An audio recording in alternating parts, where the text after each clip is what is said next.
Assalamualaikum warahmatullahi wabarakatuh. Perkenalkan nama saya Muhammad Ramadhan Nugraha dengan NIM 140120425 dari kelas MB 4407 Telkom University angkatan 2020. Di sini saya akan membahas materi tentang sewa guna usaha atau disebut juga dengan leasing. Pengertian. Sewa guna usaha adalah suatu perjanjian di mana lessor menyediakan barang aset dengan hak penggunaan oleh lisi dengan imbalan pembayaran sewa untuk suatu jangka waktu tertentu. Pihak yang terlibat. Dalam setiap transaksi leasing, terdapat paling tidak 5 pihak yang berkepentingan, yaitu yang pertama lessor, yaitu pihak yang menyewakan barang dan dapat terdiri dari beberapa perusahaan. Lessor merupakan perusahaan yang menyediakan jasa pembiayaan kepada pihak lisi dalam bentuk barang modal. Lisi adalah perusahaan atau pihak yang memperoleh pembiayaan dalam bentuk barang modal dari lessor. Yang ketiga ada supplier, adalah perusahaan atau pihak yang mengadakan atau menyediakan barang untuk dijual kepada lisi dengan pembayaran secara tunai oleh lessor.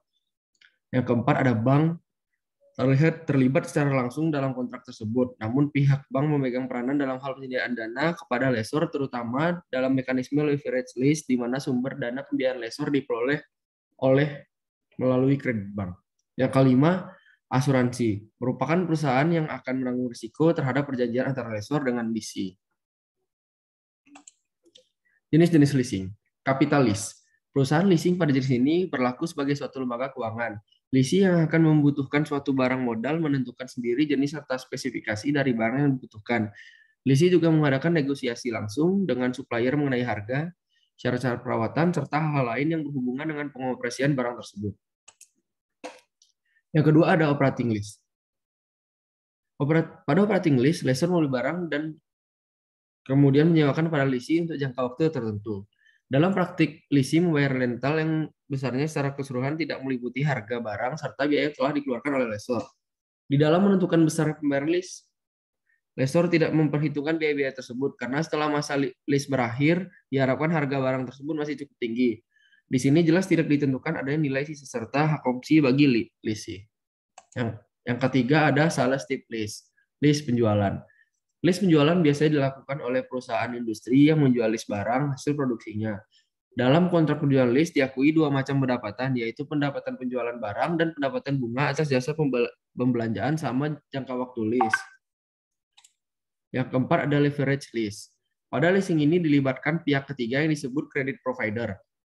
Lessor tidak membiayai objek leasing hingga sebesar 100% dari harga barang, melainkan hanya antara 20% hingga 40%. Kemudian sisa dari harga barang tersebut akan dibiayai oleh credit provider. Yang kelima ada cross border lease.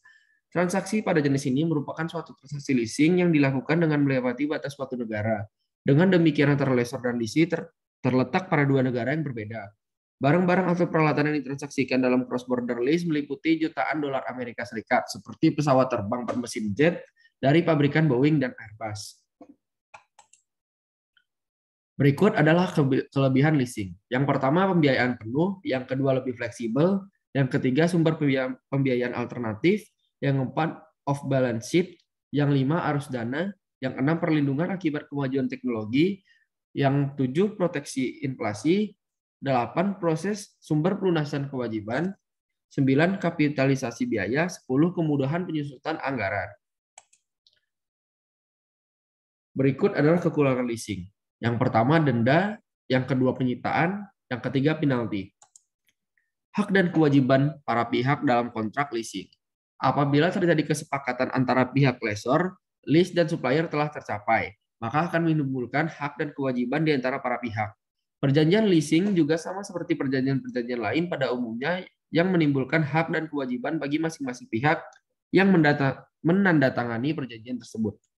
Karena setelah perjanjian leasing ditandatangani oleh kedua pihak, yakni lessor dan lessee, maka perjanjian tersebut berlaku sebagai undang-undang bagi mereka dan melahirkan hak dan kewajiban bagi lessor dan lessee. Kesimpulan. Perusahaan leasing atau sewa guna usaha, kegiatan usahanya bergerak di bidang pembiayaan untuk keperluan nasabah. Pembiayaan di sini artinya jika nasabah membutuhkan barang modal dengan cara disewa atau dibeli secara kredit, maka pihak leasing dapat membiayai keinginan nasabah sesuai dengan perjanjian. Dengan mengkaji tentang fakta leasing menurut kacamata syariah, terdapat beberapa hal yang penting, yaitu pertama dalam hal transaksi leasing terjadi dua transaksi, yaitu akad dalam satu transaksi dan sewa menyewa, ijarah, dan transaksi jual beli. Yang kedua, transaksi pemindahan kepemilikan. Misalnya kendaraan dalam bentuk jual beli, hibah, atau hadiah yang disandarkan pada syarat dan waktu yang akan datang. Ketiga, selama jangka waktu leasing sampai angsuran lunas dianggap yang berlaku adalah akad sewa ijarah. Keempat, adanya denda jika terlambat membayar angsuran. Denda tersebut merupakan tambahan pembayaran atas hutang yang diberikan yang merupakan riba nasiah. Kelima, praktek penarikan barang kendaraan. Ketika lease tidak mampu membayar, tidak sesuai ketentuan UU tentang jaminan fidusia. Keenam, status uang muka yang dibayar nasabah semakin menegaskan terjadinya dua transaksi dalam satu akad. Ketujuh, lessor menyewakan dan mengalihkan kepemilikan kendaraan sebelum memilikinya. Maka dilihat dari fakta-fakta yang ada, akad leasing konvensional tersebut adalah batil. Sekian presentasi dari saya. Wabillahi taufik wal hidayah. Assalamualaikum warahmatullahi wabarakatuh.